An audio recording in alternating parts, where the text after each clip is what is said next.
bienvenue sur Floraison. Aujourd'hui, on vous propose une interview de Kaoura. Kaoura est militante pour l'indépendance de la Bretagne au parti Dwar a Frankis. Elle a également écrit le petit livre Pour une écologie profonde en 2023. Cette interview a été l'occasion de discuter indépendantisme breton, écologie radicale, féminisme radical, tout ça depuis un ancrage rural, un point de vue situé, le Creuse-Braise. Kaoura est également depuis quelques mois mère au foyer. Vous entendrez donc sa petite fille, Demelza, qui nous a accompagnés pendant l'interview, que vous entendez babiller joyeusement de temps à autre. Ça a été l'occasion, du coup, d'évoquer le sujet de la maternité en tant que mère féministe radicale. Bonne écoute!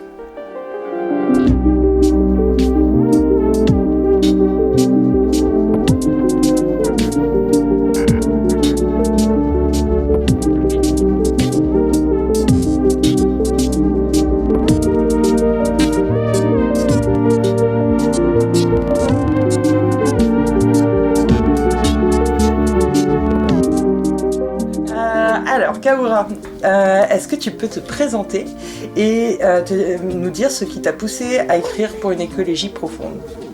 Alors bonjour. Salut Kaoura. Kaoura, en présence d'un bébé. J'ai 27 ans. Je vis en centre-Bretagne, dans les Monts d'Arrée. Et je suis maman au foyer. C'est pas commun. Et qu'est-ce qui m'a poussée à écrire ce livre?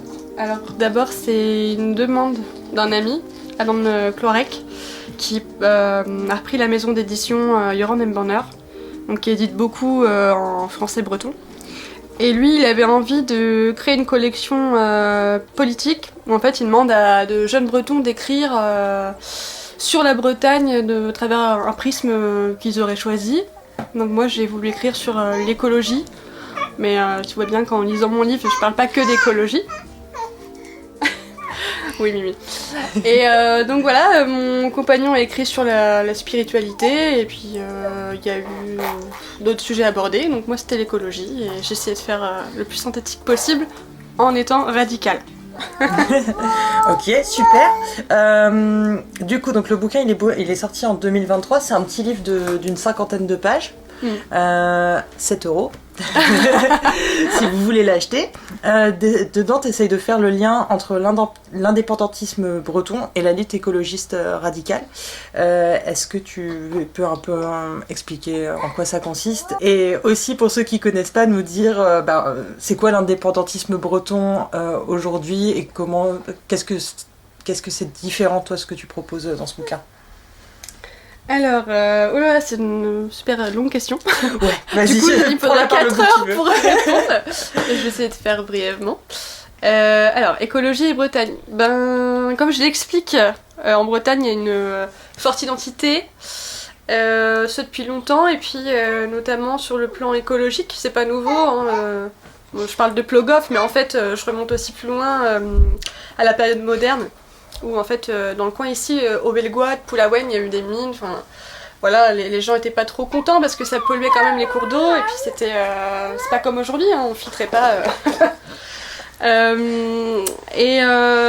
Du fait de l'identité bretonne, je pense, du fait de l'envie de préserver ce qui nous est cher, il y a peut-être un lien plus fort entre la mise en pratique sur le terrain de l'écologie politique et la défense du bien commun.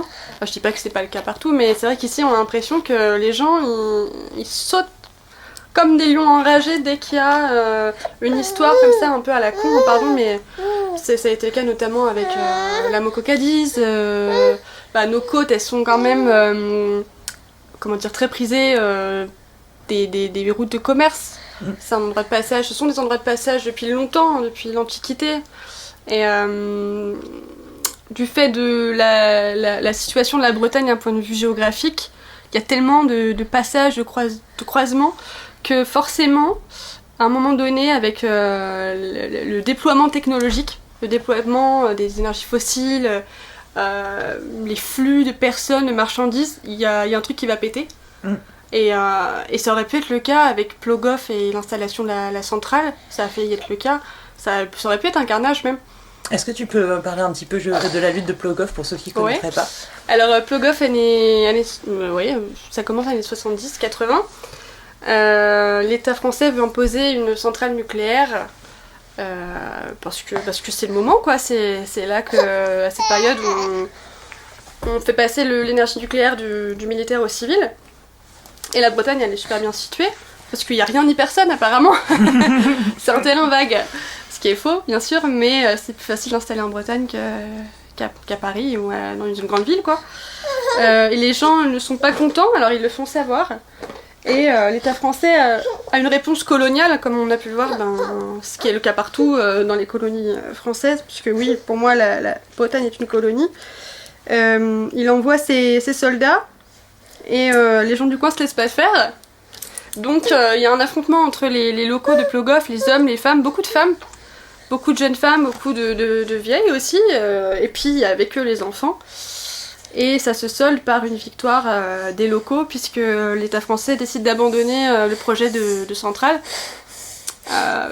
pour un temps, puisque peut-être que ça va revenir, mais on en a déjà une en Bretagne, une centrale qui est juste à côté. Ici, c'est à Brennilis. C'est une des plus vieilles, on ne sait pas comment la démanteler d'ailleurs, ça fait 40 ans qu'on est en train de la démanteler. Voilà. Oui, il y en a encore pour une dizaine d'années selon les prévisions, je crois.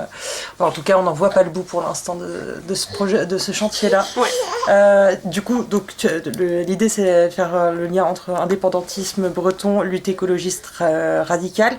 Est-ce que tu peux parler de l'indépendantisme breton aujourd'hui tel qu'il est? Et ouais, pour commencer. Ouais, alors l'indépendantisme breton, alors, la question également. En breton, on parle de l'Emzao. Emzao, ça veut dire soulèvement, ça a plusieurs sens, mais en gros c'est soulèvement, rébellion. Et l'Emzao breton a une histoire un peu conflictuelle parce que l'Emzao a traversé des périodes de sombre et en même temps des périodes de gloire. Tu connais sûrement le FLB-ARB. Donc FLB, c'était le Front Libération de la Bretagne, qui est en pause aujourd'hui parce que, comme beaucoup de mouvements indépendantistes, l'État français a calmé le jeu, mais en gros, on peut retracer assez loin le mouvement indépendantiste. Déjà, dès la période moderne, on a des écrits, je te dirai pas les noms parce que je les ai pas en tête, mais de penseurs, de philosophes, d'écrivains bretons et de bretonnes aussi, qui ont théorisé, qui ont mis en écrit le fait que la Bretagne c'est une nation, et ce depuis longtemps déjà. Parce qu'on a été un duché, on a été indépendant, on a été annexé par la France, on n'a pas été ajouté par un mariage heureux, on a été annexé, on a été colonisé pour des intérêts spécifiques français. Et ça se traduit encore aujourd'hui dans l'économie française. On voit bien qu'on a attribué à la Bretagne, comment dire, un champ économique. Donc on nous a relégués par exemple à l'agriculture, qu'on est devenu le grenier de la France. Alors qu'au Moyen-Âge, par exemple, on a eu des vignes, et avec la Révolution française, on a viré toutes les vignes, on a décidé de les mettre dans le sud de la France. Donc la Bretagne, maintenant, ça sert de grenier de la France. Et puis, comme dans n'importe quelle région un peu spécifique où on a besoin d'extraire des produits, des ressources, on va mettre en place une politique économique coloniale.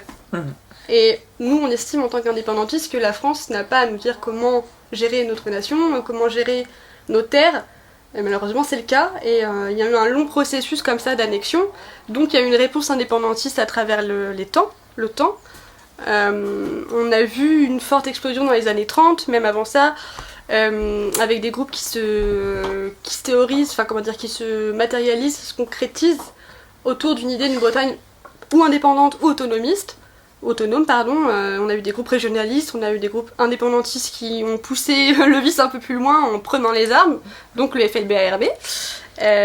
Et aujourd'hui, on a des groupes qui vivotent, on a des conflits entre factions de gauche, on a même l'émergence d'un groupe nationaliste français qui s'immisce, qui fait l'entrisme dans nos milieux indépendantistes bretons. Je donnerai pas leur nom parce que j'ai pas envie de faire la pub, mais on voit qu'il y a une volonté aussi de l'État français de chapeauter un peu ce mouvement, de le façonner, et en fait je pense qu'ils ont trouvé le bon filon en prenant des éléments coriaces français, nationalistes, en les envoyant ici, parce qu'on peut prouver que ces gens-là sont financés par des gros groupes nationalistes européens, français, dont le Parti Reconquête, dont des milliardaires, enfin des milliardaires, j'exagère, des gens un peu friqués qui viennent de pays de l'Est.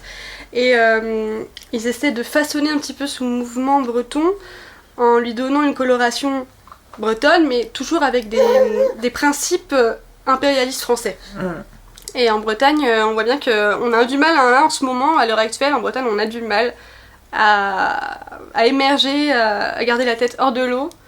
Et je trouve que le mouvement rame, on voit bien qu'on a du mal aussi à faire comprendre aux gens pourquoi on a besoin de garder notre langue, pourquoi on a besoin de garder notre identité. Ça veut pas dire qu'on a une identité excluante, au contraire. Comme disent les Corses, on peut avoir une communauté de destin et je trouve ça super beau. Voilà l'état actuel du mouvement breton. Merci, c'est super clair. Du coup, à ça, toi, avec ton livre, tu amènes l'idée de l'écologie profonde. Est-ce que tu peux dire comment toi, tu as rencontré justement l'écologie profonde, l'écologie radicale, et ce que tu espères qu'elle amènerait au mouvement indépendantiste breton? Alors oui, j'ai fait la rencontre de l'écologie profonde grâce à vous, grâce à notamment GR, Deep Brain Resistance. Je sais pas, c'est un peu... Je suis quelqu'un qui a une pensée un petit peu arborescente et en même temps qui aime bien avoir le global. Et pour moi, on manquait de global dans la lutte écologiste et les luttes différentes dans lesquelles on peut s'inscrire. Parce qu'on traitait les symptômes plutôt que la raison même du mal-être général. Et en écologie, je trouve que on est trop libéral, mais comme on peut être trop libéral partout. Et donc j'ai été amenée à m'intéresser à l'écologie profonde parce que j'avais besoin de réponses plus concrètes et aller au fond des choses. Et pour moi, l'écologie profonde, radicale, traite vraiment des questions les plus intimes de l'humanité et qui sont qui est-ce qu'on est, où est-ce qu'on veut aller, et pourquoi on le fait. Et pourquoi on fait les choses comme ça à l'heure actuelle, pourquoi on est en train de tout détruire, pourquoi on a besoin de tout ça, est-ce qu'on a besoin d'autant consommer, d'avoir, d'accumuler. Et c'est pas seulement une question capitaliste en fait, c'est aussi parce qu'il y a des États qui se disent non capitalistes et qui pratiquent quand même une économie capitaliste, mais c'est pas qu'une question d'idéologie capitaliste, c'est aussi une question de progrès, jusqu'où on peut pousser le confort matériel et qu'est-ce qui nous donne ou non le droit de pousser ce confort matériel au-delà des capacités terrestres, de ce que la Terre peut nous apporter, de ce que nous-mêmes on peut réussir à avoir de cette Terre, à prendre de cette Terre, mais dans un équilibre qu'on a perdu depuis très longtemps, quoi. Parce que oui, par exemple à l'Antiquité, on avait déjà des proto-industries, si tu veux aller par là. On dit souvent que la technologie elle est neutre, il y a toujours de la technologie, mais en fait je suis pas d'accord. Il y a des technologies nouvelles et puis il y a la technique, il y a le savoir-faire artisan qui peut être basé sur une économie localisée plutôt restreinte. Mais là à l'heure actuelle on est dans une économie mondialisée, on se perd en production, en dégueulis de consommation. Voilà, et du coup c'est ça qui me manquait aussi dans le mouvement écologiste mainstream, si tu veux, c'est que on va te dire oui mais il faut moins de CO2, oui mais il faut pas polluer, mais oui je suis d'accord, mais en fait je suis bien contente avec ton électricité, mais pourquoi tu as besoin de ton électricité, pour produire quoi, pour aller ensuite, je sais pas, prendre... Il y a tellement de liens à faire, mais l'écologie profonde pour moi c'était la bonne réponse à des questions un petit peu existentielles en fait. Et politique du coup et aussi. Et politique, bah évidemment, mais pour moi c'est lié. Hein. Carrément, bah oui, carrément. Et d'ailleurs tu le soulignes dans le bouquin, c'est aussi le refus d'une posture anthropocentrique. Et, justement ce que tu disais, le respect des limites naturelles, mais aussi des autres non-humains. Je sais pas si tu veux en dire un mot. Ou... Ouais, bah oui, un mot, c'est juste un mot. J'essaie de faire 3 mots alors. Ouais, c'est surtout quand tu vis en campagne, t'en as encore plus confiance, je pense. Je dis pas que les urbains ne savent pas ce que c'est que le monde animal, hein, c'est pas ça, mais ils sont le salon de l'agriculture, c'est ça. Mais tu le vois bien, moi je suis pas du tout végane, et je me considère pas spéciste pour autant, je suis pour une libération animale.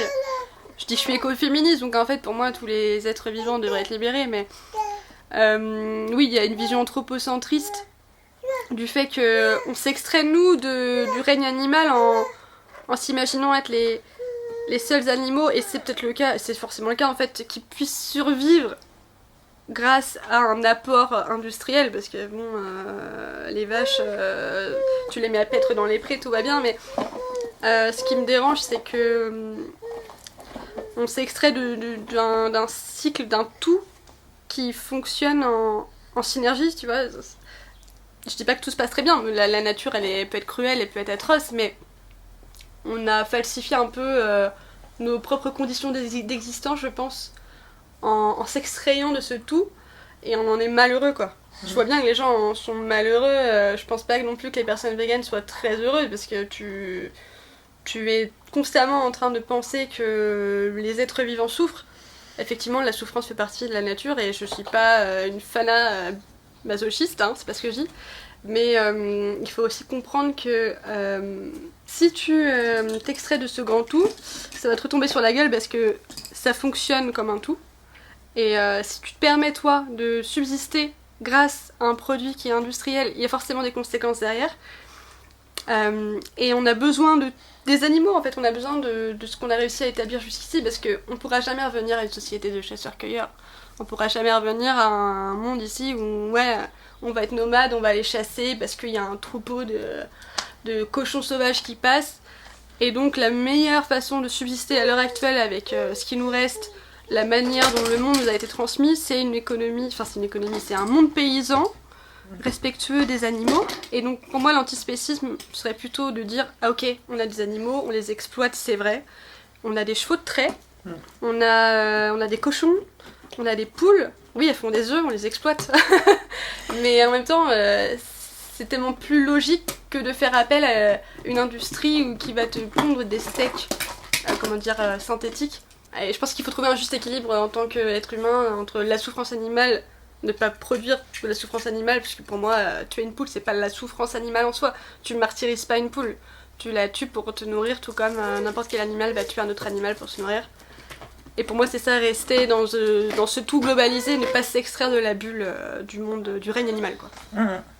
Ouais, je suis d'accord avec toi. Moi, sur la question de exploiter ou pas exploiter, ça, justement, le mythe végétarien de Lierkis m'a fait avancer là-dessus, parce que justement, elle parle des poules, de ces poules et comment, du coup, elle culpabilisait de les exploiter au début quand elle les a eues. Et en fait, elle voyait plutôt ça, mais en fait, son point de vue a évolué au contact de ces poules, et elle s'est rendu compte, mais en fait elles sont super bien, je les chéris, elles sont choyées, et en fait c'est une codépendance, c'est aussi ça, et c'est aussi pour ça qu'il y a eu la domestication. Ça, pour moi l'exploitation elle est quand il y a la maltraitance, il y a l'exploitation industrielle, que là il n'y a plus de respect de l'animal, quoi. Et je pense que pour le coup le chapitre là-dessus de Lierkis est bien fait pour faire référence à un autre podcast à venir de Floraison sur le mythe végétarien.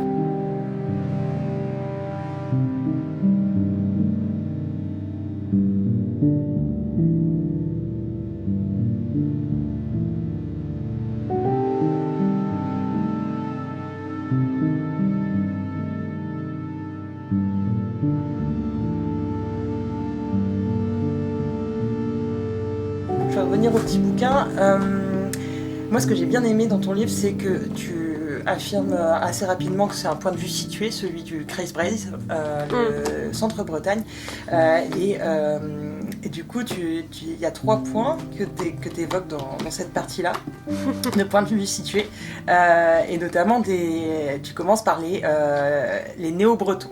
Est-ce que tu peux nous expliquer un peu ce que tu entends par là ? Ah, c'est intéressant que tu dises néo-breton, parce qu'on pourrait tout simplement dire les néo-ruraux. Oui. Et qu'est-ce qui fait de toi un néo-breton ? Qu'est-ce qui fait de toi un breton tout court ?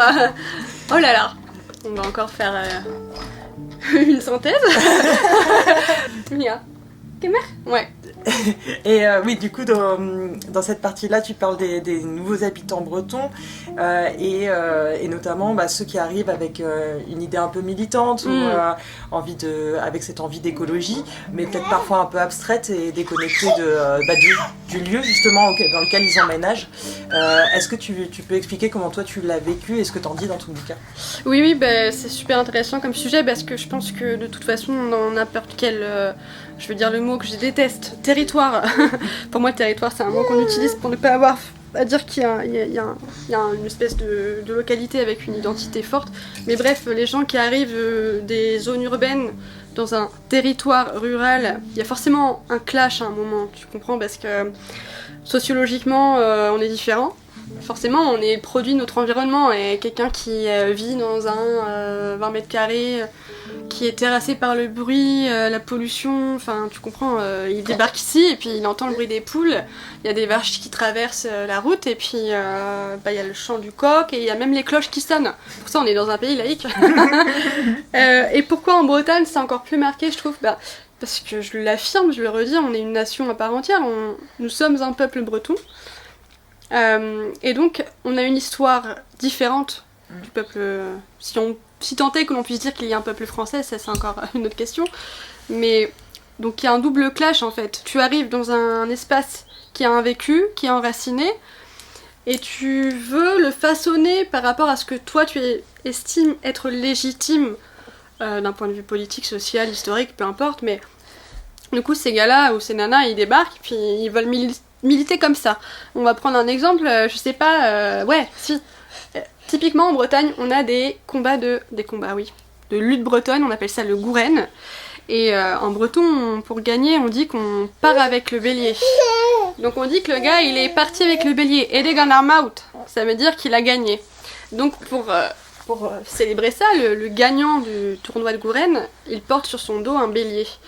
Alors on en pense qu'on en veut, c'est peut-être débile ou c'est peut-être ultra drôle. Ça me fait rire et je trouve ça chouette point de vue tradition quoi. Et donc on a des groupes militants antispécistes qui débarquent et puis qui nous disent qu'il faut arrêter de faire ça.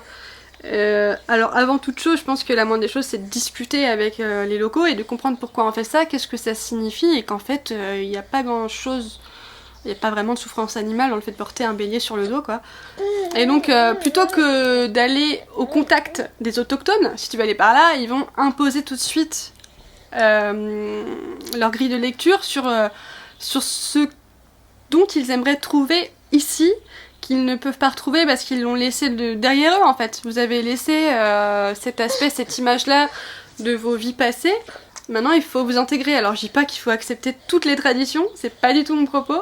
Je pense qu'il y a des traditions qui sont nulles à chier et qu'il faut mettre derrière parce qu'elles sont atroces, mais par exemple la corrida, je vais pas me faire des potes, mais je pense qu'il y a une manière de le faire et t'arrives pas avec tes gros sabots dans un lieu qui t'accueille et qui a une histoire riche et puis dont tu connais très peu finalement. Il y en a plein qui débarquent ici et ils savent pas où ils débarquent, ils comprennent pas qu'ils arrivent dans un pays à part entière. T'arrives pas en Nouvelle-Calédonie justement en disant ah mais tiens, maintenant on va décider de tout pour vous et votre passé on s'en bat les steaks. Ça marche pas comme ça et du coup ça fait une friction et il y en a de plus en plus parce que la Bretagne c'est une terre qui attire de plus en plus. On y est bien, on a un climat tempéré, même si ça commence à évoluer effectivement avec le changement climatique. On a de l'espace, on avait jusqu'ici des maisons magnifiques pour 3 francs 6 sous. Ce qui n'est plus le cas, on connaît une crise du logement, tu vois où on est ici, on est dans un mobil-home parce que nous on n'a pas réussi à trouver de quoi se loger de façon décente, qui ne coûte pas un bras. Pourtant on est ici dans le pays des pauvres de Bretagne, c'est les Monts d'Arrée, c'est le pays des Piawaiennes, c'est les gens, ils vendaient des chiffons pour gagner leur vie, la terre elle est nulle. Et on trouve plus où se loger, donc les néo-bretons, alors oui tu es néo-breton pour moi à partir du moment où tu t'inscris dans une communauté destin, que tu reconnais que tu es ici en Bretagne et que tu n'es pas en safari ou dans une province française. Et t'es pas obligé de tout aimer, on te demande pas de kiffer le Fest-Noz, mais fais un effort quoi. Et surtout, arrête de nous dire qu'ici c'est la France et qu'il faut faire ci comme ça, et puis il faut pas avoir de coq dans son jardin et qu'il faut qu'ils arrêtent de parler, de chanter le matin quoi. Ouais. Tu vois ? Carrément, et moi j'ai bien aimé parce que là-dessus tu parles justement de ces personnes qui arrivent pour revitaliser les campagnes. Ouais. Et du coup je vais lire l'extrait que tu as écrit là-dessus parce que je l'ai trouvé assez savoureux. Déjà nos campagnes ne sont pas dévitalisées car la vie ce n'est pas seulement celle qui est humaine, donc ce dont on parlait tout à l'heure. Puis ce n'est pas parce qu'il s'y trouve peu de monde qu'il ne s'y passe rien. Encore l'hiver dernier nous ne savions plus où donner de la tête tant il y avait de festounoses. Mais sûrement n'est-ce n'est-ce pas à cela que pense le français lorsqu'il parle de vie ou de culture? Le fest-noz, ce n'est pas la culture bourgeoise. Le français veut du musée, de la conférence, de l'élitisme. Le fest-noz, ce n'est pas la came du français, et quand c'est le cas, le voici à danser une espèce de danse de la pluie, sous acide, en plein milieu du cercle, car il semble lui avoir échappé que la gavotte n'est pas une manifestation égocentrique du soi, mais une danse historiquement communautaire qui renforce les liens humains au sein d'un village. Le processus de gentrification est visible. Le français ne veut pas du vieux troquet du coin, il veut de la guinguette. Ah ouais. Fin de citation. Mais j'ai trouvé ça assez imagé. C'est des choses qu'on imagine bien, quoi. Ouais. Ce genre de public qui arrive et qui plaquent leurs attentes de ce que devrait être la Bretagne et la modeler un peu à leur image, quoi. Je l'ai fait volontairement provoquant. Je l'ai écrit de façon provocante, je le reconnais. Et j'ai une camarade qui me disait mais t'en fais pas, de toute façon on fait de la littérature de combat, donc ça a un sens. Je vais me mettre du monde à dos, mais en plus je suis pas non plus dans le délire où il faut absolument danser comme ci, comme ça. En soi, si t'as envie de danser comme si tu dansais sous la pluie, vas-y, mais ce qui me chagrine un petit peu, c'est qu'il n'y a pas d'effort de fait pour comprendre ce que ça traduit, en fait, un fest-noz en soi, parce que c'est historiquement ancré aussi. Ça a été reconstruit, le fest-noz, on n'appelait pas ça comme ça, vraiment, mais c'était les danses, les soirées de village, c'était aussi les fêtes de fin de moisson, enfin, il y a une histoire communautaire là-dedans, et puis je trouve ça bien de la perpétuer, parce qu'en fait on vit à une époque aussi où ce qui fonctionne bien c'est la danse du soi, tu vois, t'es devant un DJ qui va mixer et puis t'es tout seul dans ton coin à balancer de la tête. Moi j'aime bien aussi des fois, mais je trouve ça bien aussi de garder ce qui nous a fait en tant qu'être humain et ce qui nous a fait en tant qu'être humain coopératif, coopérant. Et en fait pour moi la danse de fest-noz c'est une réminiscence du passé, de comment l'être humain a réussi à perdurer en tant qu'être social. Et tu vois, tu tiens par la main et puis c'est... En fait, quand tu danses une gavotte, je sais pas si t'en as déjà fait une, ou n'importe quelle danse, mais ça dure longtemps. Et puis tu rentres dans une espèce de transe et puis tu croises les gens qui dansent comme ça, comme toi, en ligne, et puis tu les croises et puis tu croises leurs regards et puis tu vois qu'ils ont chaud. Je vais redire ça. Tu vois qu'ils ont chaud, tu vois que même des fois ils peuvent fatiguer, mais au bout d'un moment, ils rentrent dans une espèce de transe et bon, des fois, il y a un petit peu l'alcool qui aide aussi et en Bretagne, on a la tradition de la datura, tu vois ce que c'est? Non. C'est des petites boules noires qui viennent d'une fleur qu'on trouve dans les champs de blé noir. Et les gars, à la fin des moissons, ils se mettaient ça dans... ils se mettaient ça dans le cid, ils se la collaient, et puis après, heureusement qu'il y avait le cheval pour les ramener à la maison, parce qu'eux, ils étaient paumés. Et pour moi, c'est un peu une réminiscence du passé, comme ça, qui garde les liens concrets qui ont fait une communauté villageoise pendant des années, et même des siècles, et qu'on est en train de perdre à vitesse de grand V, parce que maintenant, on vit plus vraiment en village, tu vois bien. Ici, c'est un village. Et qui est un très vieux village. Avant on vivait en village, il y avait un four à pain, il y a un puits, et en fait on est tous chez soi avec nos machines à laver, enfin ici il n'y en a pas, mais nos frigos, et puis on écoute notre musique sur notre enceinte, et c'est tellement plus simple, alors que le fest-noz c'était le moment de sociabiliser, en plus des travaux des champs, et puis aussi la vie religieuse, hein, on va pas se le cacher. Et moi ce qui me chagrine un petit peu, c'est que des gens débarquent comme ça et fassent pas l'effort, si tu veux, de comprendre ça, et de comprendre qu'il y a un sens à tout ça, que c'est pas juste une petite soirée comme ça. Mais peut-être que je suis un petit peu trop sensible à ça, je sais pas.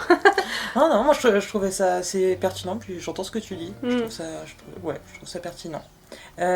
Tu enchaînes dans le bouquin avec justement donc tu parles de ces nouveaux habitants et puis de ce que ça implique, et notamment ceux qui amènent les idées postmodernes et tout ce qui tourne autour des identity politics, donc ce qu'on peut appeler aussi la théorie du genre.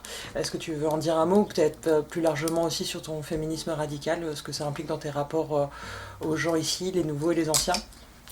Ouais, moi j'ai un rapport...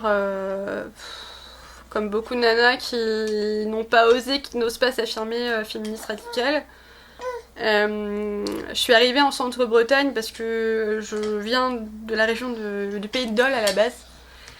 Et j'ai rencontré des amis ici, et j'ai rencontré mon ex-compagnon, et puis on s'est installé, enfin moi je me suis installée avec lui dans un squat. C'est un squat militant indépendantiste, qui aura bientôt 10 ans d'ailleurs. On l'appelle le Castel. Et j'ai vécu avec des personnes queer, qui au départ, j'étais très amie avec elles, et puis... et moi je m'inscrivais dans ce féminisme libéral, tu vois, je me pensais quand même radicale, mais je comprenais pas que je l'étais pas du tout. Et j'ai vécu avec ces gens-là, et j'ai vu ces personnes, en fait, juste en transitionnant, revêtir les stéréotypes d'un autre sexe, du coup d'un genre, parce que sexe et genre sont deux choses différentes, bien sûr. Et je les ai vus ne pas être forcément heureux, je les ai vus aussi avoir des problèmes de santé. Et la première question qui m'est venue en tête, c'était mais en quoi c'est révolutionnaire ? Qu'est-ce qui est révolutionnaire là-dedans ? Parce qu'on se prétend révolutionnaire. Moi, je vois pas ce qu'il y a de révolutionnaire. C'est une bonne question à se poser. Ouais. Alors, c'est ça vraiment, et c'était un peu on appelle ça le peak trance. Et là, ça m'a ouvert des portes, et puis ensuite j'ai rencontré d'autres féministes notamment de DGR, qui m'ont parlé et qui m'ont expliqué que ouais, t'as raison, c'est pas très révolutionnaire. Et du coup, je me suis pas mal renseignée, j'ai lu beaucoup, et j'avais plein de questions en fait que je n'avais pas le droit de poser dans le monde queer, parce que t'as pas le droit de demander à quelqu'un pourquoi il se sent femme ou homme, c'est pas bienvenu quoi. Tu vas te faire cancel. Voilà, direct. c'est ça. Et petit à petit, ça m'a révoltée, parce que je me suis dit, mais y a rien qui va dans l'idée de dire à une nana qui a 14 ans, mais ouais, si tu te sens pas femme, c'est probablement que tu es homme. Mais non, mais t'as bien raison de pas te sentir femme selon ce qu'on imaginait ce qui est une femme, c'est-à-dire avoir les cheveux longs, se maquiller, porter des talons, aimer Taylor Swift, je sais pas. Et ça m'a révoltée, et du coup j'étais toute seule dans mon coin là, à m'énerver toute seule, à me dire mais c'est pas juste, c'est pas normal. Et donc je suis devenue féministe radicale, mais toute seule dans mon coin, et je l'ai jamais dit à personne, parce qu'effectivement c'est hyper dangereux en fait. Je parle pas à la légère, ça isole beaucoup, et puis si tu dis que tu crois pas que les hommes puissent avoir une chatte, très brièvement, mais lever le bouclier quoi. Ah bah ça c'est révolutionnaire de le dire. Oui, mais c'est carrément une contre-culture quoi. Bah ouais. Et je pense que oui, on a très peur d'être essentialiste. Mais il y a des vérités biologiques qui transcendent en fait l'idéologie aussi.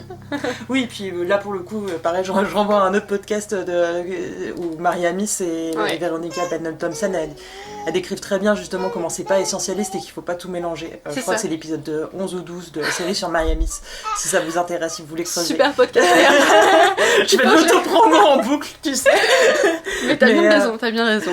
Mais oui, c'est pas si simple, et ça isole beaucoup le féminisme radical, et d'autant plus quand t'es en milieu rural, parce que déjà de fait c'est un peu isolé, mais le fait est que dans le monde paysan celui qui est à gauche, du coup on va trouver plus le féminisme queer qui est populaire, comme dans les autres milieux de la société d'ailleurs. Oui. Voilà. Et c'est vrai que c'est pas évident d'en parler, parce qu'on a peur d'être directement prise pour quelqu'un d'intolérant, voire fasciste, hein, on l'a entendu.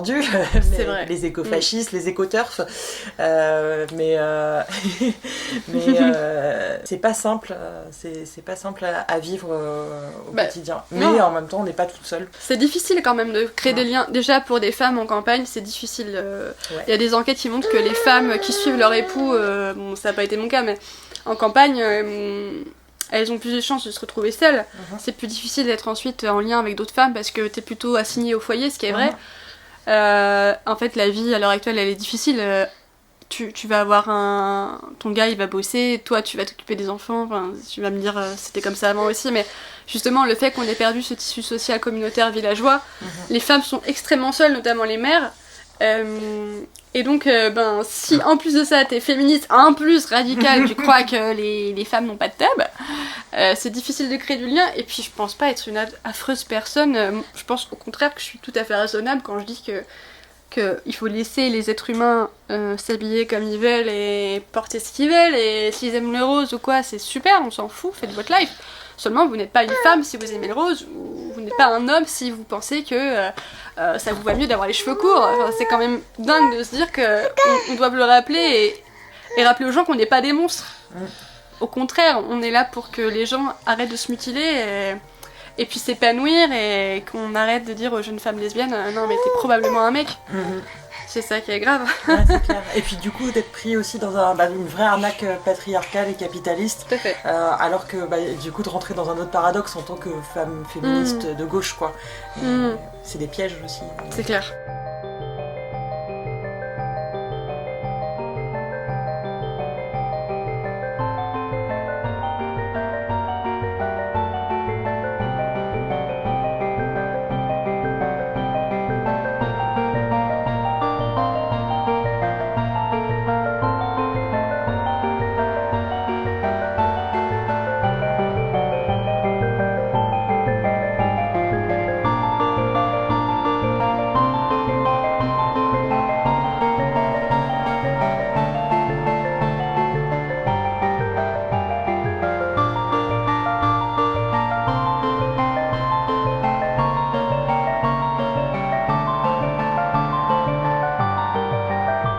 Et du coup, le troisième point que tu abordes dans le point de vue situé, tu parles de la technologie, et notamment de se tourner vers des moyens d'action plus percutants.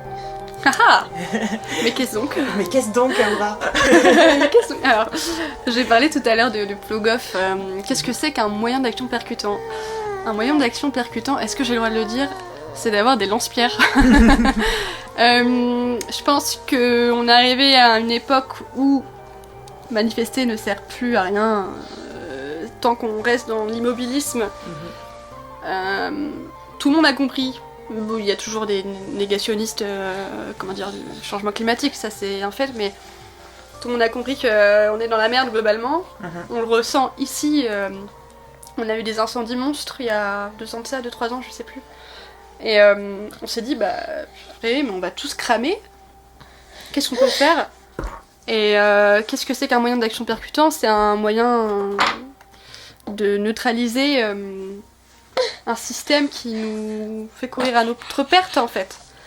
Mais pour cela, c'est pas juste une prise de conscience individuelle qui suffira, c'est non seulement une prise de conscience individuelle et collective, et du coup comment on s'organise collectivement pour parvenir à notre sauvegarde à tous en tant qu'être vivant, le monde vivant en général. Et à mon sens, il faudrait, est-ce que j'ai le droit de dire certaines choses ou pas, on va rester soft, mais faudrait oser dire qu'il faut faire tomber comme des néoludites ce qui nous tue en tant qu'être humain. Mais par exemple en campagne, ça peut être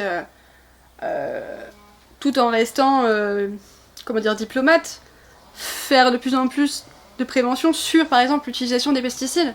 Tu vois ici, nous, on nous a buté nos talus. On est obligé de les bâtir à nouveau, enfin les élever à nouveau. Je sais plus comment on dit en français, c'est dingue. En breton, on dit sével, oui, c'est bâtir un talus, parce que à côté, elle va te mettre des pesticides pour faire pousser son maïs.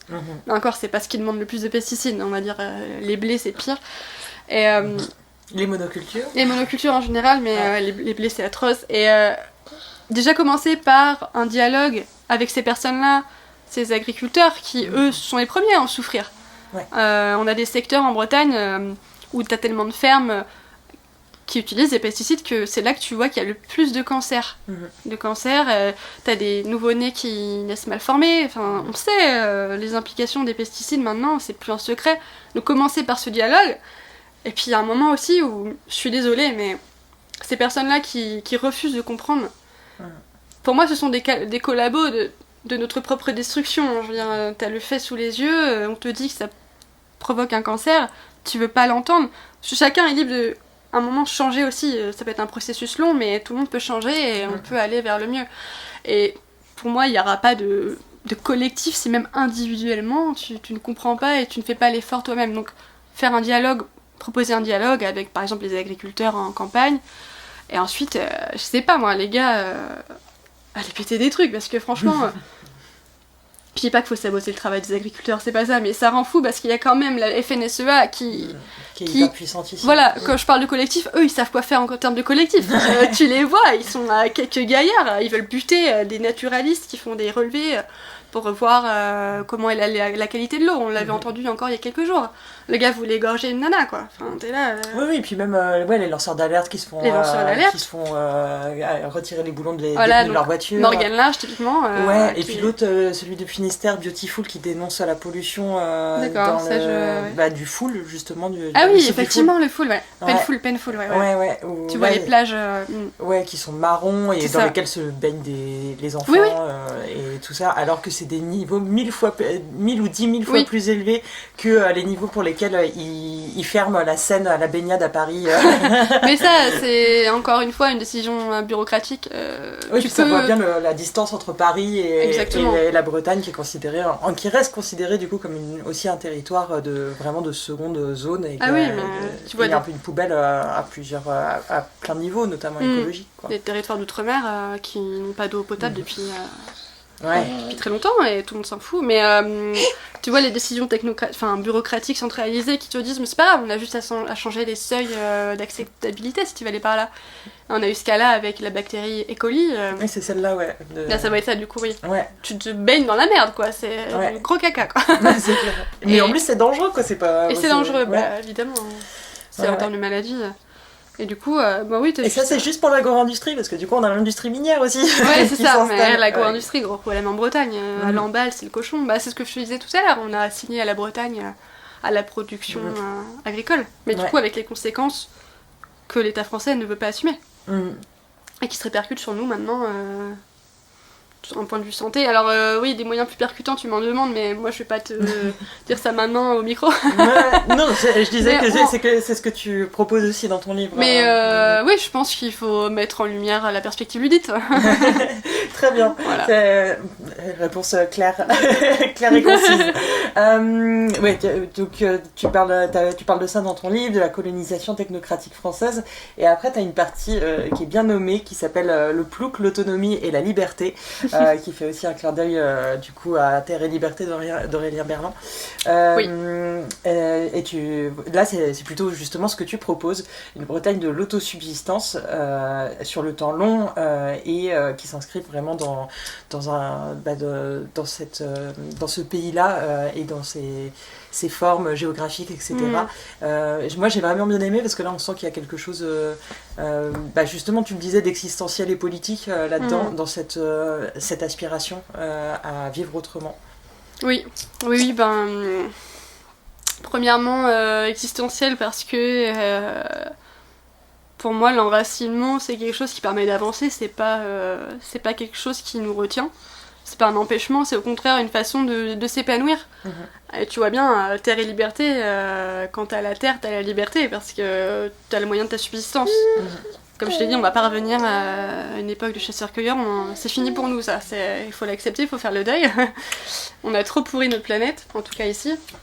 Donc comment s'en sortir ? Reprendre la terre et la faire fructifier. Alors ici c'est compliqué, les monts d'arrêt, la terre elle est pas folle, mais premièrement donc c'est enracinement, et puis ensuite politiquement je pense qu'il faut mettre en avant un modèle de communauté villageoise comme on l'a connu auparavant. Ça veut pas dire qu'on doit revenir à tout ce qui se faisait avant, parce que comme tu disais, attention à ne pas idéaliser le passé.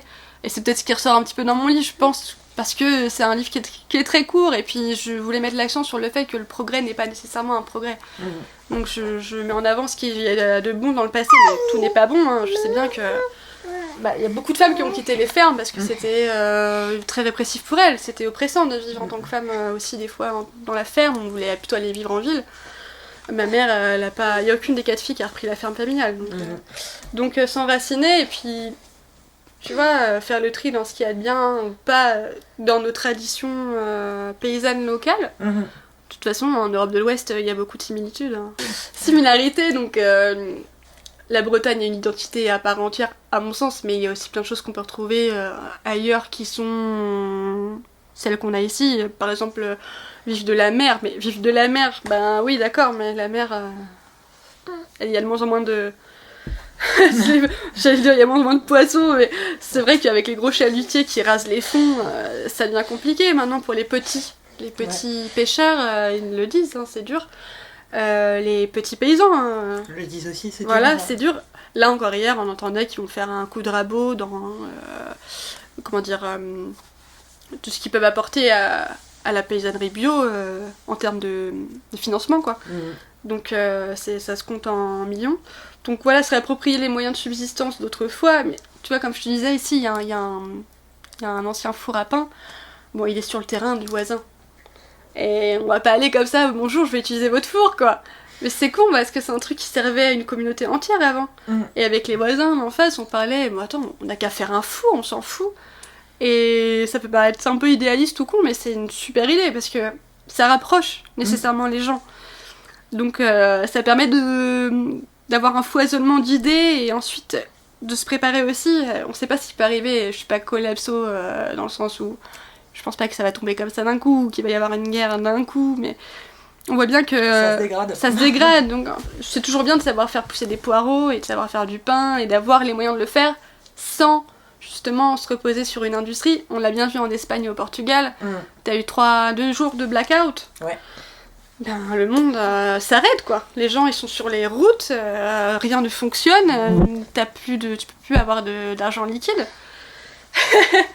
Donc avoir nos outils, savoir utiliser un outil qui n'est pas sur batterie, qui n'est pas branché à l'élec. Tu vois, la faux par exemple, savoir faucher, savoir entretenir un outil. J'ai essayé, c'est pas si simple. Bah, c'est un coup de main à prendre, Bah c'est comme la houe en fait, c'est comme la houe, t'es pas censé donner un gros coup comme un malade sur la terre. T'as ce savoir-faire paysan à la fois dans l'outil mais aussi les gestes. Ouais, carrément les gestes, et ça se transmet. Se transmet, bien sûr. Et tout ça ça peut paraître bénin, mais en fait je pense que si on est plus en plus nombreux à réapprendre ça, et puis d'autres choses, hein, je sais pas, savoir coudre, savoir tuer une poule, bah transmettre à cette petite là, un jour, carrément, qu'elle puisse savoir faire ça elle-même. Ouais, voilà, ça peut paraître des détails, mais pour moi c'est... Mais justement, au contraire, je trouve ça assez important. Alors, je vais la laisser terminer sa phrase. Des rires de bébé sur floraison. Et des chiens. et les chiens qui s'y mettent. Parfait. Il y a une phrase que j'ai retenue à la fin du livre que j'aimais bien. Le plouc qui s'enracine dans sa terre est aussi libre dans son corps que dans sa tête. J'ai trouvé que c'était une belle phrase. J'espère. Bah non, mais j'aime bien mettre ça en avant parce qu'on a l'impression La que... plouc. La plouc, oui. Non, mais tu sais d'où ça vient, plouc? Ah oui, la plouc. Parce qu'en Bretagne, on a beaucoup de noms en plou... Ploufragan, Ploumanard. Et ça vient de Plou, c'est en fait la paroisse, tout simplement. Et donc on a décidé que c'était un truc de gueux. Et pour dire que les gens étaient des gueux, on a pris ce préfixe, pour l'accoler au C et créer un petit mot qui permet de dévoyer, de manquer de respect aux gens en leur faisant comprendre qu'ils ne sont pas assez bien pour la société citadine et moderne. Donc, bref, voilà, c'était pour expliquer qu'il y a des mots comme ça dans la langue française qui... Oui, c'est une forme de mépris. De mépris, de britophobie, et qui sont bien intégrés au vocabulaire, malheureusement. Et les ploucs sont enracinés autant dans leur corps que dans leur tête, c'est ce que je disais. Ouais, le plouc qui s'enracine dans sa terre est aussi libre dans son corps que dans sa tête. Ouais, bah je sais que je l'espère, parce que c'est vrai que c'est pas vrai pour tout le monde, mais c'est vrai. C'est un peu cette image, tu sais, du paysan attaché à sa ferme, mais qui bouge jamais, qui voit pas le monde. Ouais. Et sous-entendu, tu vois pas le monde, donc tu ne sais rien, et t'es fermé, t'es incapable de rêver aussi, enfin, tu connais rien du monde, donc t'es forcément sot. Tu sais seulement ce qu'il y a à savoir sur ta ferme et la terre. Sous-entendu, ce n'est pas suffisant, mais c'est déjà beaucoup, hein. C'est un savoir technique énorme. Et puis aussi, ouais, naturaliste même. Ah oui, savoir, c'est bête, mais à l'heure actuelle, qui sait reconnaître 30 espèces différentes d'arbres, par exemple? Pas moi, malheureusement, je m'y mets. Moi non plus, hein. Des fois, je suis encore là, c'est quoi? Ouais. Donc, je trouvais que c'est important de le rappeler aussi pour redonner aussi envie et redorer le blason. Je sais pas si c'est à moi de le faire, mais ça m'embête, quoi, qu'on prenne...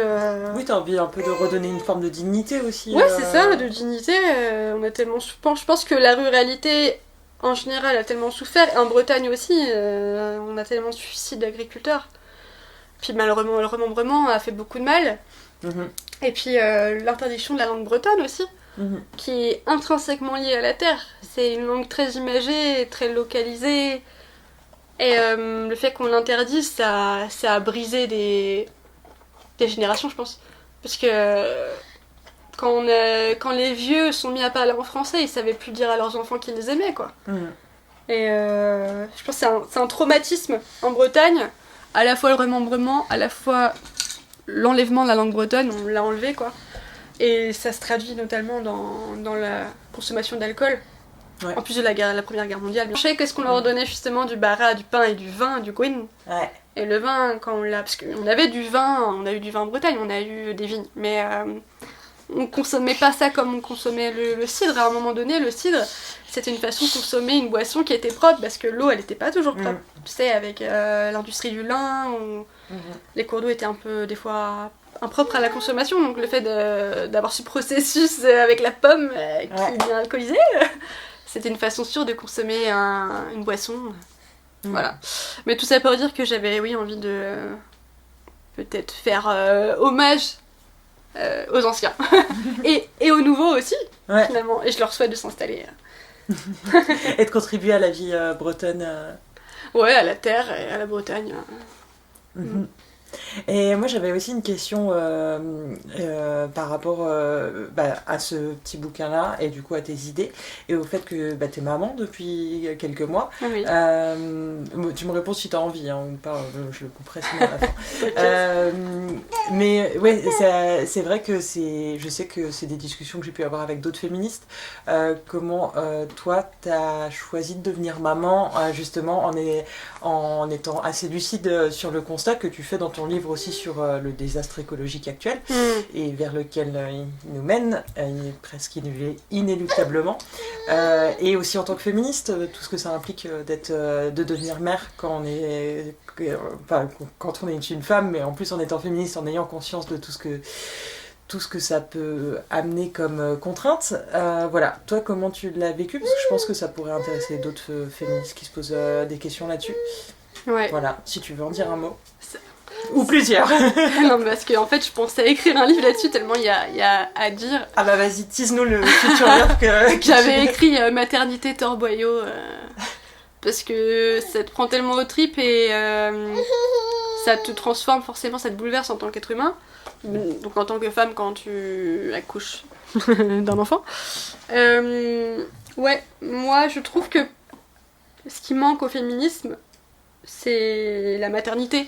Je trouve que le féminisme, notamment libéral, a complètement éludé la question des mères, les a reléguées à quelque chose de traditionnel ou justement d'extrême droite ou de droite.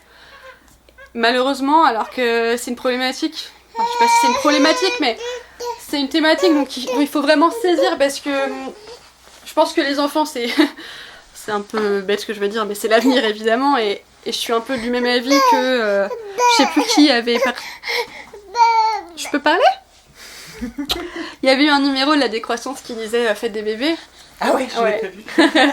C'était Philippe Auberlé qui l'avait partagé, j'avais vu ça et c'est comme ça que j'ai découvert la décroissance. Et je suis d'accord en fait, je suis pas partie de ceux qui pensent que faut pas faire des enfants parce que en fait on pollue trop. Enfin, je suis désolée, t'as vu où t'es là à l'heure actuelle, j'ai même pas l'eau courante. Alors oui, je suis une occidentale, effectivement, je fais mes courses, je prends la voiture, mais je pense qu'on est capable d'avoir un mode de vie qui ne fasse pas du mal à la planète. Et je pense pas que laisser les ultra riches ou les ultra technophiles se reproduire soit la bonne réponse au désastre actuel. Et moi je suis pour faire des enfants, je parle pas d'en faire 7. De toute façon c'est pas vraiment naturel de faire plein d'enfants. Ça c'est les sociétés paysannes qui le permettent plutôt, qui le poussent. Mais je pense que faire des enfants et leur transmettre des valeurs, et les valeurs qu'il faut justement pour ensuite créer... On dirait que prendre soin du monde. Ouais, je suis pas en train de créer un monstre, mais façonner. Alors c'est atroce, dit comme ça peut-être, parce que la notion de libre arbitre, on va croire que je la jette au placard, mais non, leur faire comprendre que s'ils sont là aussi, c'est qu'on compte sur eux pour prendre soin de notre maison, quoi. Et donc être mère, oui, ça change beaucoup de choses. D'un point de vue féministe, tu vois bien que on parle beaucoup de questions de droits reproductifs, mais en vérité, c'est plus du droit à disposer de son corps, si tu veux aller par là, parce que les droits reproductifs, ils sont pas vraiment au centre de la question. Si on parlait vraiment de droits reproductifs, on manifesterait, tu vois, pour permettre aux femmes de rester 1 an en congé avec leur bébé. Enfin, tu vois, là, à l'heure actuelle, je suis en postpartum et c'est physiquement éprouvant, quoi. Donc je tire mon chapeau à celles qui retournent au boulot, qui laissent leur bébé en crèche, parce que ça aussi c'est un déchirement de laisser son enfant, tu crées un lien avec lui, tu l'as porté 9 mois et ensuite tu dois l'abandonner, c'est un peu fort le mot, mais c'est ce que ressentent les mamans. Alors, tu vois, un droit reproductif pour moi, ce serait de permettre de laisser aux femmes la possibilité de rester avec leur bébé, si elles le souhaitent. Ouais. Ça veut pas dire les femmes à la maison, ça veut dire si vous le souhaitez, vous pouvez, quoi. Et aussi tout à l'heure tu parlais de la solitude en tant que féministe, mais j'imagine en tant que mère aussi, c'est difficile justement de pas forcément avoir de relais, de plus avoir ce tissu de communauté, Moi j'avais déjà plus énormément d'amis du fait que je suis la femme. Donc voilà. Bah oui, forcément ça aide pas. Mais oui, du coup, en tant que mère, de ne pas pouvoir, justement avoir un peu de relais, parce que t'es même en étant à la maison pour t'occuper d'elle, c'est vrai que t'aurais aussi besoin de temps pour prendre soin de toi, parce que t'as ton postpartum qui prendre une douche, tu vois, c'est prendre une douche. En fait, un enfant, on se rend pas compte, on pense qu'un bébé c'est juste une plante verte que tu poses dans un coin, mais c'est un être humain qui a besoin de sociabiliser. C'est un être humain qui a besoin d'attention, qu'on lui parle, qu'on s'occupe de lui, et c'est du 24/24. T'as pas de temps de pause en fait. Et puis ça te transforme tellement psychiquement le fait de devenir mère. Il y a des études qui montrent que oui, il y a une empreinte qui reste avec toi, même si tu as par exemple eu une fausse couche. On sait voir. On sait voir, voilà. Et oui, des relais, c'est important. C'est pour ça que je mets toujours l'accent sur la communauté et le village. Ouais. On dit que ça prend un village d'élever un enfant, mais c'est tellement vrai. C'est littéral aussi, quoi. Il faudrait que tout le village s'y mette. Matériellement, c'est le cas, quoi. Dans le temps, t'avais les tantes, t'avais les cousines, les grands frères, les grandes sœurs, les oncles. Maintenant, t'as qui ? T'as l'assistante maternelle, quoi. Et ça manque énormément, je pense. Oui, ça rend la tâche aussi difficile, quoi. Alors que... Oui. Oui. Partager l'éducation, c'est l'affaire de tous aussi, quoi.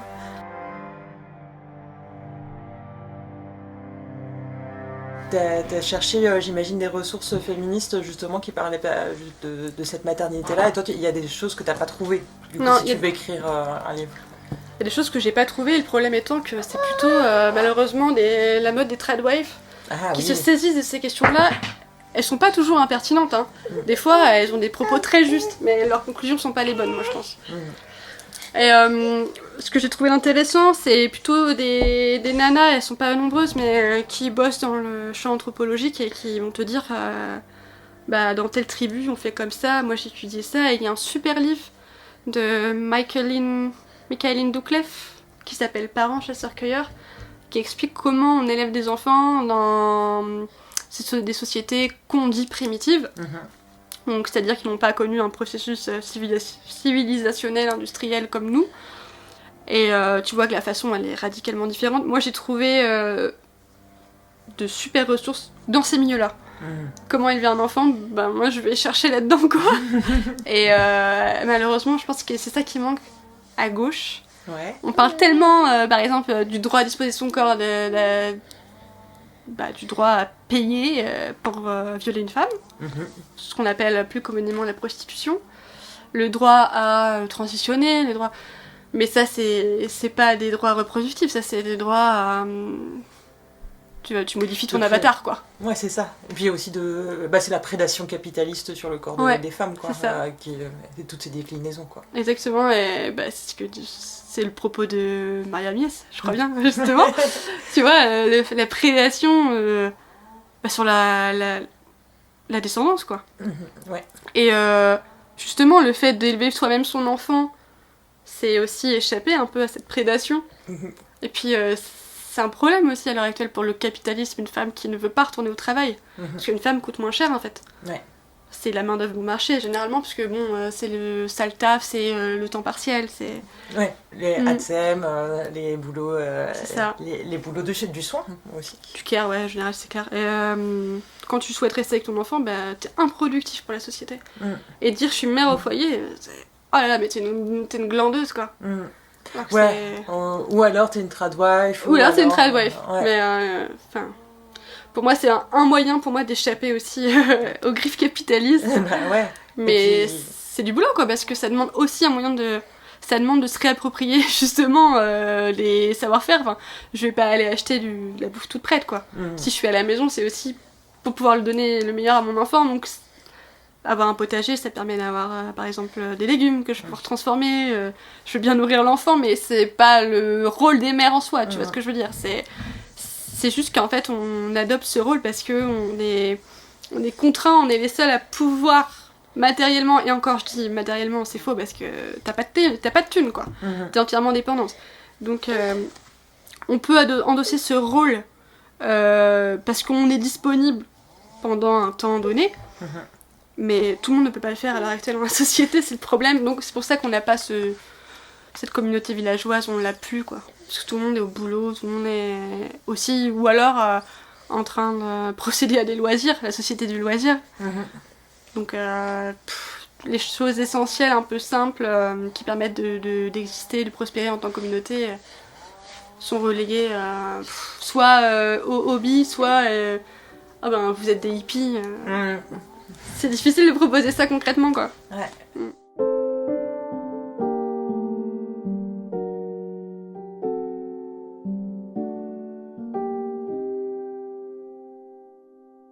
Est-ce qu'on peut être féministe et être mère au foyer? C'est ça, hein.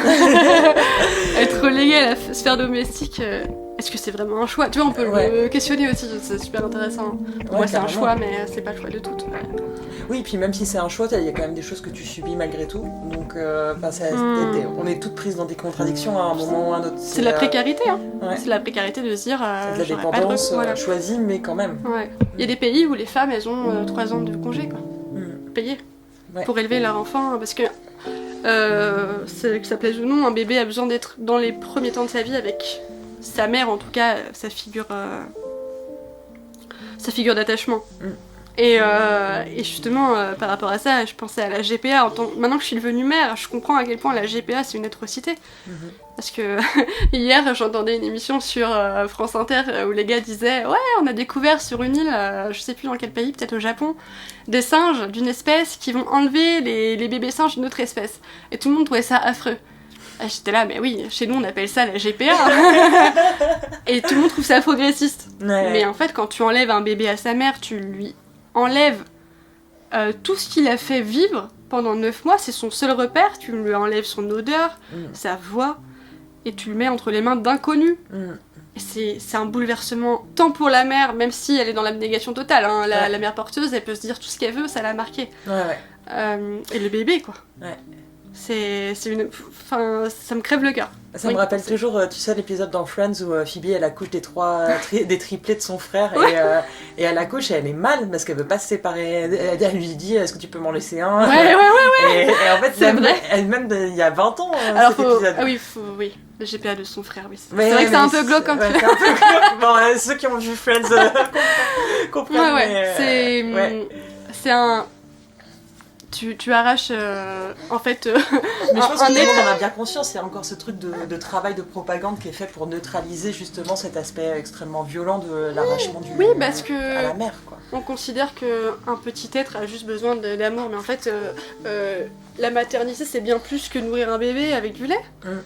Il y a un lien psychique qui se crée, il y a des choses qu'on ne comprend pas forcément bien. Biologique aussi. Biologique.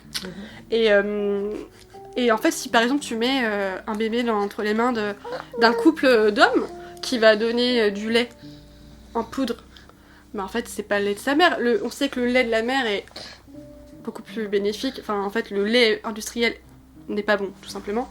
Mais par exemple, le fait de téter, ça va permettre ensuite au bébé de bien développer sa mâchoire, d'avoir un bon cocktail pour rester en forme pendant quelques années et pas choper toutes les maladies.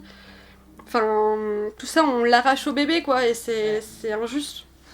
Tout ça pour une question de désir. En fait, un enfant, c'est pas un droit, quoi. Un enfant, c'est pas un truc que t'achètes. Enfin, je trouve ça m'énerve de voir des mecs de gauche dire j'ai fait une GPA et c'est super et tout le monde les applaudit, alors que non, t'as arraché un bébé à sa mère et t'as commercialisé un être humain, quoi. C'est inacceptable. Tout à fait, je ne pourrais pas être plus d'accord. Et ben, merci beaucoup Kaora, je crois qu'on a fait un bon tour d'horizon. On a fait un bon tour, j'espère. Sinon je reviendrai pour le deuxième épisode. Pour le prochain livre alors. Ouais, pour la Super. sortie du livre, on fera ça. Eh ben, merci beaucoup, et puis un de ces quatre alors. Kenavo.